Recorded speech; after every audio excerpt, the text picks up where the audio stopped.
नमस्कार दोस्तों, आज हम माइक्रोसॉफ्ट वर्ड की सीरीज़ में ही इंसर्ट सेक्शन में टेक्स्ट बॉक्स पर काम करना सीखेंगे। दोस्तों, टेक्स्ट बॉक्स एक ऐसा ऑप्शन होता है जो आपको एक ऐसा पेज डिफ़ाइन करता है, एक ऐसा पेज प्रोवाइड करता है जिसमें आप एक टेक्स्ट बॉक्स बनाए टेक्स्ट बॉक्स देख सकते हैं अपनी इस फाइल के में। देखिए, डिज़ाइनिंग टेक्स्ट बॉक्स हमें इसमें मिलेंगे, है ना। तो बस क्लिक कर देना है और हमारी फ़ाइल में एक टेक्स्ट बॉक्स विद एक डेमो टेक्स्ट के साथ आ जाएगा और हमें उस डेमो टेक्स्ट पे केवल क्लिक करके अपना टेक्स्ट टाइप कर देना है। इस तरह से क्लिक करेंगे और अपना टेक्स्ट इसमें टाइप कर सकते हैं आप, कुछ भी, है ना। तो इस तरह से हम अपनी किसी भी फाइल में एक ऐसा पेज ला सकते हैं जिसमें डिज़ाइनिंग टेक्स्ट बॉक्स होता है। इसमें छोटा सा एक डिज़ाइन भी पीछे आ जाता है। तो टेक्स्ट का कलर वगैरह सब सेट पहले से होता है इसमें। इस तरह से हम कोई भी टेक्स्ट इसमें फिर कॉपी पेस्ट करके हमने इसको बढ़ा लिया तो पूरा बॉक्स देखिए भर गया। वैसे इसका साइज़ छोटा बड़ा भी किया जा सकता है। इस तरह से हम कोई भी पेज ऐसा ला सकते हैं जिसमें कि डिज़ाइनिंग टेक्स्ट बॉक्स हमारे पास बन के आ जाता है। इंसर्ट में टेक्स्ट बॉक्स के द्वारा हम ये देख सकते हैं। इसमें और भी कई तरह के फॉर्मेट होते हैं, हम देखेंगे। जैसे ये एक अलग तरह का फॉर्मेट आ गया, इसमें हम कंटेंट टाइप कर सकते हैं। देखिए, इसमें जैसे जैसे हम टाइप करें, टेक्स्ट बॉक्स की यही खासियत होती है कि अगर हम कंटेंट टाइप करते जाएंगे तो वो बढ़ता जाएगा और अगर हम कंटेंट कम रखेंगे तो वो उसी साइज़ में अपने आप को श्रिंक और एक्सपेंड कर लेता है। ठीक है, तो टेक्स्ट बॉक्स वैसे हम शेप्स में से भी बना सकते थे। ये सिंपल टेक्स्ट बॉक्स होता है, बस एक रेक्टेंगल बनाकर और उसके अंदर हमें कर्सर मिलने लगता है, वहाँ हम कुछ भी टाइप कर सकते हैं। हम इस तरह से भी टेक्स्ट बॉक्स क्रिएट कर सकते हैं, है ना। ये हमें जब हमने इंसर्ट में शेप्स पढ़ा था उसी समय इसको देखा था। तो टेक्स्ट बॉक्स हम यहाँ से भी बना सकते हैं और यहाँ से अलग से भी टेक्स्ट बॉक्स क्रिएट किया जा सकता है। ठीक है, इस तरह से हम टेक्स्ट बॉक्स पर काम कर सकते हैं एमएस वर्ड में। दोस्तों, इससे फ़ायदा ये रहता है कि इस तरह के टेक्स्ट बॉक्स को हम कहीं भी मूव कर सकते हैं, कलर वगैरह उसमें अलग से दे सकते हैं। एक अलग तरह का फॉर्मेट की फ़ाइल अगर हमें बनानी हो तो हम टेक्स्ट बॉक्स का यूज़ करते हैं। ठीक है, देखिए अलग अलग तरह के इसमें डिज़ाइन है, देखिए, है ना। इस तरह से हम टेक्स्ट बॉक्स बना सकते हैं। दोस्तों, इसके अलावा इसमें ड्रॉ टेक्स्ट बॉक्स भी होता है और साथ ही साथ हम बिल्डिंग ब्लॉक में भी इसको स्टोर कर सकते हैं। जैसे ये हमने पीछे जो पेज बनाया है इसे बिल्डिंग ब्लॉक में स्टोर कर देते हैं। तो एक नाम दे दिया, इसका टेक्स्ट बॉक्स करके नाम दे दिया, है ना। और बाकी एक ध्यान दे दिया कि कैटेगरी कौन सी है, किस कैटेगरी में ये जा रहा है, वो हमने ध्यान दे दिया। अब यहाँ पे देखिए, अगर हम इसमें देखेंगे तो अलग जगह से हमें कई जगह पर ये मिल जाता है। वैसे हमें ये क्विक पार्ट्स में देखने को मिलेगा। क्विक पार्ट्स में भी हम इसको जा सकते हैं। ठीक है, बाकी एक नज़र इधर डाल लेते हैं। देखिए, क्विक पार्ट्स में जैसे ही जाएंगे बिल्डिंग ब्लॉक्स में और यहाँ पर हम देखेंगे, यहाँ पर हमें वो जो नाम हमने दिया था, जैसे हमने टेक्स्ट बॉक्स अगर नाम दिया था तो इसमें सर्च कर लेंगे। हाँ, देखिए यहाँ पर एक टेक्स्ट बॉक्स नाम से ये सामने दिख रहा है और इसको जैसे ही हम ओके करेंगे, क्लोज़ करेंगे, इंसर्ट करेंगे तो ये हमारी फाइल में इंसर्ट होकर आ जाएगा। देखिए, इसको फिर से एक बार इंसर्ट करके देखते हैं। इसको सब पूरा खाली कर देते हैं और फिर से इसको करके देखते हैं, है ना। बिल्डिंग ब्लॉक्स में गए और यहाँ पर सर्चिंग करा, देखिए है, देखिए टेक्स्ट बॉक्स आया सामने, ये हमारा बनाया हुआ खुद का है, इसको इंसर्ट करा, देखिए ये आ गया। तो पहले से बना के रखने में ये है कि पहले से एक डिज़ाइन टेक्स्ट हमारे पास रहेगा, उसे हम ला सकते हैं। दोस्तों उसी तरह सेव सिलेक्शन का भी यूज़ हम कर सकते हैं। कोई टेक्स्ट बॉक्स बिल्डिंग ब्लॉक में अगर सेव करना हो तो भी हम सेव कर सकते हैं, चाहे तो टेक्स्ट बॉक्स यहाँ से बनाएं, चाहे बिल्डिंग ब्लॉक में इसको सेव करें, है ना, एक ही बात है। इस तरह से हम इसको ला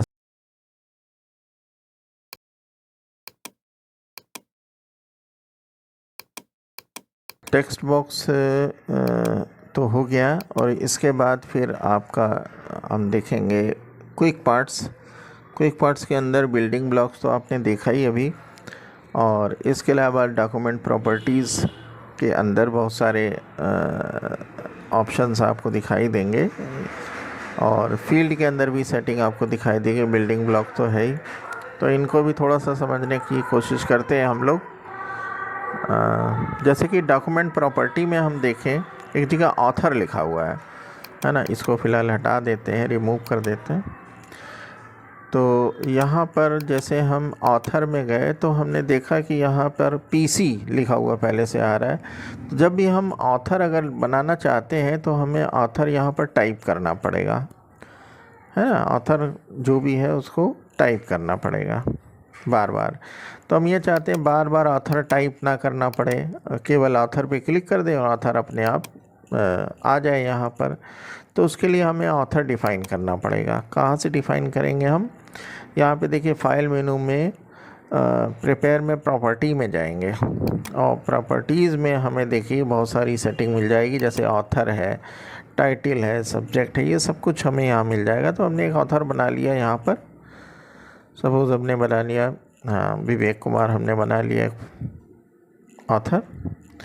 और साथ ही साथ कोई टाइटल डिफ़ाइन करना है तो टाइटल भी डिफ़ाइन कर सकते हैं हम।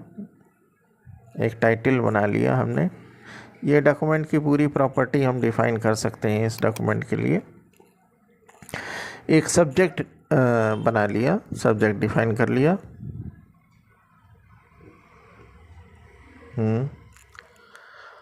और इसके साथ ही कोई कीवर्ड्स वगैरह रखना चाहते हैं अपनी फाइल से रिलेटेड तो वो कीवर्ड डिफ़ाइन कर लीजिए। ये सभी ऑप्शनल होता है कि चाहे तो इसको बनाएं, चाहे तो रहने दें। इस तरह से कीवर्ड्स बना लिए हमने। और फाइल की कोई कैटेगरी हो तो फाइल की कैटेगरी, डॉक्यूमेंट कैटेगरी डिफ़ाइन कर सकते हैं। फाइल में कोई स्टेटस वगैरह डिफ़ाइन करना हो तो वो डिफ़ाइन कर सकते हैं, है ना। कोई स्पेशल कमेंट्स वगैरह डिफ़ाइन करना हो तो वो भी हम डिफ़ाइन कर सकते हैं। तो ये सारी हम प्रॉपर्टीज़ डिफ़ाइन कर लेते हैं अपने डॉक्यूमेंट के लिए। इस तरह से हम डॉक्यूमेंट प्रॉपर्टी बना लेंगे, ठीक। ये एक अलग जगह बनेगा और बाद में हम इसे क्लोज़ करते हैं यहाँ पर। अभी देखिए होगा क्या कि कहाँ से डिफ़ाइन करा ये हमने प्रिपेयर में प्रॉपर्टीज़ के अंदर से ये डिफ़ाइन करा। और डॉक्यूमेंट प्रॉपर्टीज़ में, एडवांस प्रॉपर्टीज़ में हमें और भी बहुत कुछ मिल जाएगा। समरी में जाएंगे, जैसे कि हम अगर किसी कंपनी से रिलेटेड डॉक्यूमेंट बना रहे हैं तो उस कंपनी के मैनेजर का नाम भी डाल सकते हैं यहाँ पर, और कंपनी का नाम डालना चाहे तो नीचे कंपनी का नाम भी डाल सकते हैं, है ना। इस तरह से हम कुछ चीज़ें इसमें डिफ़ाइन कर दें, और डिफ़ाइन करने के बाद हम इसको फाइनली ओके कर दें, क्लोज़ कर दें। अब देखिए जितने भी कीवर्ड्स हमने वहाँ डिफ़ाइन करे थे, जो भी हमने उसमें डॉक्यूमेंट प्रॉपर्टी डिफ़ाइन करी थी, अगर हम ऑथर पे क्लिक करेंगे तो देखिए ऑथर का नाम अपने आप इंसर्ट होकर आ गया, हमें टाइप करने की ज़रूरत नहीं पड़ी। और अगर हम यहाँ पर कोई और जैसे कैटेगरी चूज़ करें तो देखिए कैटेगरी में जो हमने कंटेंट वहाँ पर स्टोर करा था वो कैटेगरी में आ गया, है ना। इस तरह अलग अलग जो भी जिस कीवर्ड्स में हमने जिस हेडिंग के अंदर जो भी मैटर रखा था वो मैटर हमें यहाँ पर अब देखिए यहाँ पे जैसे कि स्पेलिंग थोड़ी मिस्टेक हो गई नाम में, तो इसको सेटअप देखिए कैसे होगा, ये कैसे एडिट होगा, इसको भी हम देख लेंगे अभी। और उसी तरह से हम प्रिपेयर में प्रॉपर्टीज़ में जाएंगे और यहाँ पर एडवांस प्रॉपर्टीज़ में जाके जो हमारे नाम की स्पेलिंग जो मिस्टेक थी नीचे है मैनेजर, हाँ यहाँ पर हम इसे ठीक कर लेंगे। देखिए जैसे वहाँ ठीक करा, यहाँ अपने आप ठीक हो गया, है ना। तो ये क्या अपडेट मेथड पर रहता है कि उधर हम जो भी चेंजेस करेंगे वो इधर अपने आप चेंजेस हो जाएंगे। ये डॉक्यूमेंट प्रॉपर्टीज़ हम डिफ़ाइन कर सकते हैं, जो जो हमने वहाँ बनाई होगी वो सारी प्रॉपर्टीज़ यहाँ हमारे डॉक्यूमेंट के लिए यूज़ हो जाएगी। ठीक है, इस तरह से हम ये सारी प्रॉपर्टीज़ का यूज़ कर सकते हैं। देखिए, है ना। इसी के अलावा दोस्तों इसमें एक फ़ील्ड ऑप्शन भी आता है। फ़ील्ड में देखिए बहुत सारी फ़ील्ड है, उस ऑथर हम यहाँ से भी चूज़ कर सकते हैं। अब अपर लोअर केस में हम डिफ़ाइन करना चाहे तो वो अलग तरह, हमने उसको टाइटल केस में स्टोर करा था, लेकिन हमने अपर केस में इंसर्ट कर लिया यहाँ फ़ील्ड के थ्रू। तो फील्ड के थ्रू भी हम यही सब इंसर्ट कर सकते हैं। अब जैसे हमने डेट चूज़ करी तो डेट इंसर्ट होकर आ जाएगी, जो भी करंट डेट होगी। जैसे आज 27 जून है तो 27 जून ऑटोमेटिकली यहाँ पर कर्सर पोजीशन पर आ गया।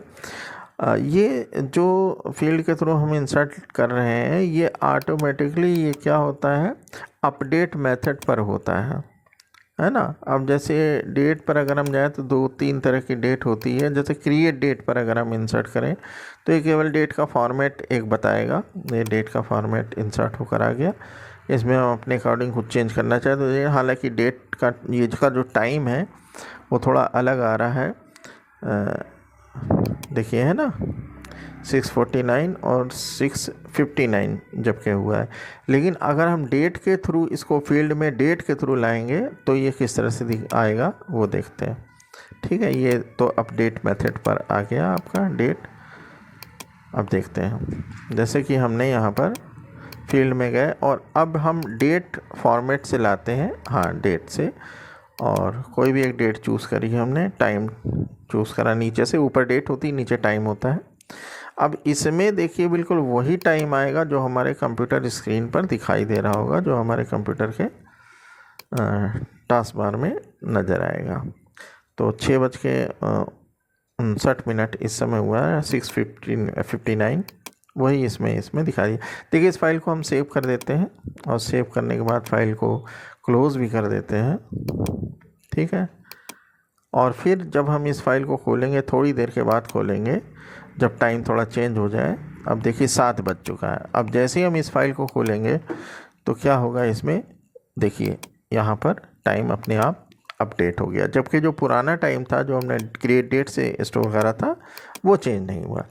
तो ये अपडेट मेथड पर आता है टाइम, और अपडेट मेथड पर ही डेट भी आती है कि रोज़ ही ये डेट चेंज होती रहेगी और टाइम जैसे ही आप फाइल जिस समय खोलेंगे वही टाइमिंग वो वहाँ पर डिस्प्ले करके हमको दिखाएगा। ठीक है, तो इस तरह से दोस्तों हम क्विक फॉर्मेट में क्विक पार्ट्स में फील्ड इंसर्ट कर सकते हैं। और साथ ही साथ फिर से बिल्डिंग ब्लॉक ऑर्गेनाइज़र, जो हम लोग कई बार इसमें काम कर चुके हैं, तो फिर से वही बिल्डिंग ब्लॉक आ जाते हैं, जिसमें से आप जो भी इंसर्ट करना चाहो या कुछ नया उसमें सेलेक्ट करके स्टोर करना चाहो तो स्टोर कर सकते हैं, है ना। देखिए है ना, ये अलग अलग फॉर्मेट भी रहते हैं। देखिए हमने यहाँ से एक फॉर्मेट चूज़ कर लें, है ना। देखिए ये अलग अलग टाइप के हमारे पेजेस हैं जो कवर पेज होते हैं, इंसर्ट करा, देखिए एक कवर पेज आ गया हमारे पास। आपको याद होगा कवर पेज हमने पिछले कुछ क्लास में पढ़ा था, कवर पेज के सेक्शन में। देखिए हम चाहे यहाँ से इंसर्ट करें, सेम है बिल्कुल, और चाहे हम क्विक पार्ट से इंसर्ट करें, है ना, बिल्डिंग ब्लॉक से, एक ही बात है। तो बिल्डिंग ब्लॉक में इन सभी ऑप्शंस के एक पूरा एक समूह होता है। दोस्तों इसके बाद बहुत ही अच्छा एक और ऑप्शन आता है, इंटरेस्टिंग ऑप्शन है, जिसे हम बोलते हैं वर्ड आर्ट। इसमें वर्ड आर्ट गैलरी में तरह तरह के डिज़ाइनिंग टेक्स्ट हमें दिखाई देंगे। देखिए इसमें से कोई भी टेक्स्ट आप चूज़ कर लें, और टेक्स्ट चूज़ करने के बाद हमें एक विंडो मिलती है। इस विंडो के अंदर हम जो वर्ड भी टाइप करना चाहें उस वर्ड को टाइप करके ओके करें तो इस तरह का कुछ कंटेंट हमें आउटपुट मिलता है। ये किसी हेडिंग को डिफ़ाइन करने के लिए, हेडिंग बनाने के लिए, या कोई डिज़ाइनिंग सॉफ्टवेयर, अगर डिज़ाइनिंग पम्पलेट्स वगैरह अगर हमें बनाना हो, कुछ ऐसा मैटर बनाना हो जिसमें थोड़ा डिज़ाइन वर्क ज़्यादा है टेक्स्ट में, तो वो हम कर सकते हैं। और साथ ही साथ ऊपर देखेंगे इसकी प्रॉपर्टीज़ भी आती है, उस प्रॉपर्टीज़ से हम कुछ चेंजेस करना चाहें तो वो भी चेंजेस कर सकते हैं। इस तरह हम टेक्स्ट को इंसर्ट कर सकते हैं। यहाँ पर इंसर्ट में जाके वर्ड आर्ट के थ्रू देखिए कोई भी एक डिज़ाइन हमने चूज़ करा, यहाँ से ये कोई डिज़ाइन चूज़ करा, और यहाँ से हम फ़ॉन्ट वगैरह भी बदल सकते हैं इसके। जैसे कोई दूसरा फ़ॉन्ट लगाना हो, एरियल फ़ॉन्ट लगाना हो, एरियल फ़ॉन्ट लगा दिया हमने, और इसको बोल्ड, इटैलिक, अंडरलाइन वगैरह करना हो वो भी हम कर सकते हैं। साइज़ वगैरह मेंटेन भी कर सकते हैं, और ओके करते साथ वो आउटपुट हमें यहाँ पर मिल जाएगा। ठीक है। और साथ ही साथ इसमें कोई एडिटिंग करना चाहिए, एडिटिंग भी कर सकते हैं हम। जैसे कि यहाँ पर देखिए, पहले हमने टेक्स्ट नहीं लिखा था, अब हमने टेक्स्ट लिख दिया। ठीक है। और टेक्स्ट लिखने के बाद एडिट टेक्स्ट के थ्रू भी हम फिर से कुछ चेंजेस करना चाहें वो भी हम चेंज कर सकते हैं। हम स्पेसिंग मेंटेन कर सकते हैं, जैसे वेरी टाइट कर देंगे तो लेटर बहुत पास पास आ जाएंगे, टाइट कर देंगे तो थोड़ा सा इसमें फ़र्क आ जाएगा, लूज़ हो जाएंगे, नॉर्मल करेंगे थोड़े और लूज़ हो जाएंगे, लूज़ करेंगे तो और थोड़े कैरेक्टर दूर हो जाएंगे, वेरी लूज़ करेंगे तो और ज़्यादा लूज़ हो जाएंगे, है ना। तो हम नॉर्मल में रखते हैं, इसको नॉर्मल है। और इसमें इवन हाइट थोड़ी बराबर हो जाएगी, हाइट इसकी। वर्टिकल कर देंगे तो ये वर्टिकल मूवमेंट में आ जाएगा, वर्टिकली टेक्स्ट हमें दिखाई देगा। वर्टिकल ऑफ कर देंगे तो फिर से हॉरिजॉन्टली आ जाएगा। और दोस्तों इसमें अलाइनमेंट्स भी दिए रहते हैं। अब इसमें अलाइनमेंट करने के लिए कोई एक आध वर्ड आप ना लिखें, इसके लिए थोड़ा सा अलग टाइप का टेक्स्ट होना चाहिए। देखिए कैसा टेक्स्ट होना चाहिए, जैसे हमने सिंपल वर्ड आर्ट कोई ले लिया, और यहाँ पर हमने जो टेक्स्ट लिखा उसमें अलग अलग वर्ड्स थोड़े से लिख दिए, जैसे computer is an electronic device, ऐसे करके कुछ लिख दिया। कंप्यूटर ऊपर लाइन में लिखा, इज़ एन बीच में लिखा, इलेक्ट्रॉनिक डिवाइस हमने सबसे नीचे लिख दिया। अभी क्या है, ओके करेंगे तो हमें ये आउटपुट मिला।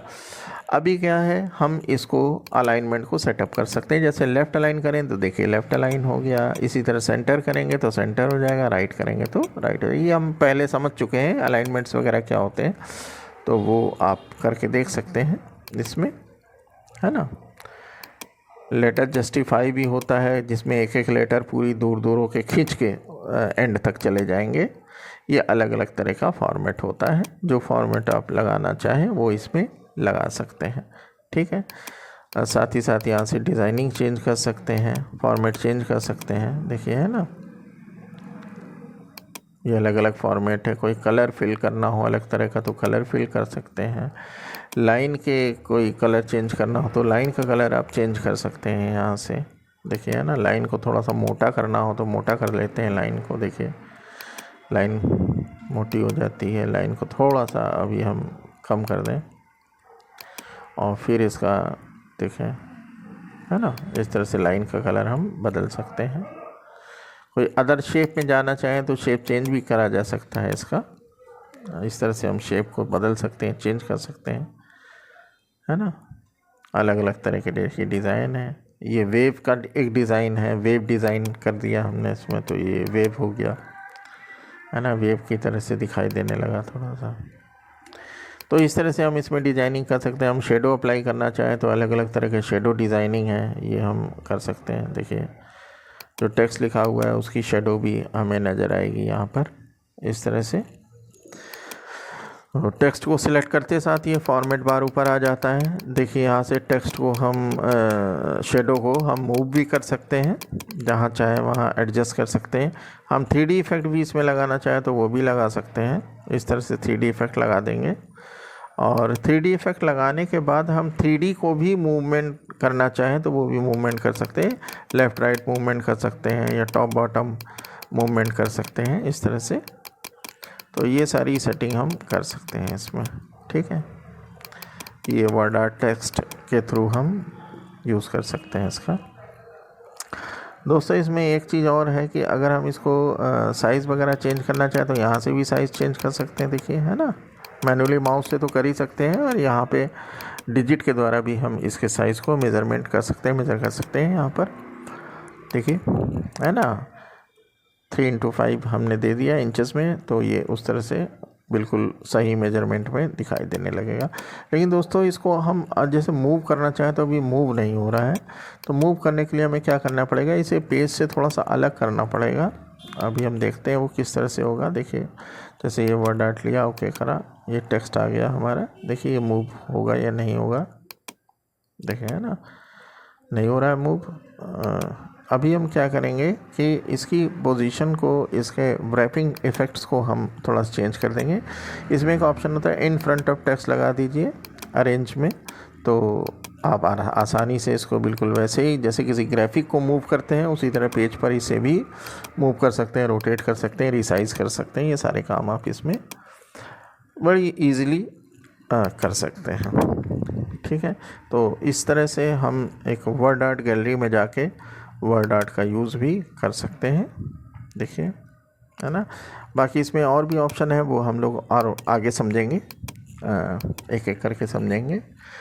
तो दोस्तों ये था आज का वीडियो जिसमें हमने वर्ड आर्ट को भी समझा। दोस्तों वीडियो अगर अच्छा लगा हो, क्लास अगर समझ में आई हो, तो वीडियो को लाइक करिए, शेयर करिए और चैनल को सब्सक्राइब करिए। बाकी थैंक्स योर टाइम, नमस्कार।